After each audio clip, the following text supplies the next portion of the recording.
ఏమైపోయే వాళ్ళమో అంబేద్కర్ లేకుంటే, ఏ చీకటి మింగునో తను వెలుగై రాకుంటే, తరాలు మన స్థితిగతులు మారక తల్లడిల్లు కథ సకల జనం, బతుకు అగ్రకుల విషకౌగిటబడి నలిగిపోవు కథ నేటి దినం.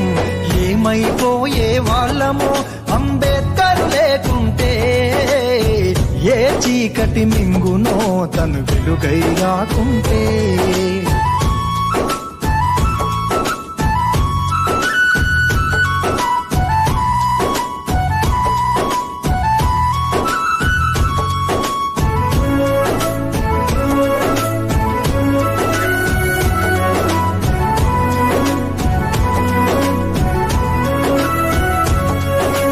అడుగు అడుగు తను అనుభవించిన బాధను తలచి, భావితరాల భవిష్యత్తు అంతా ముందే తెలిసి,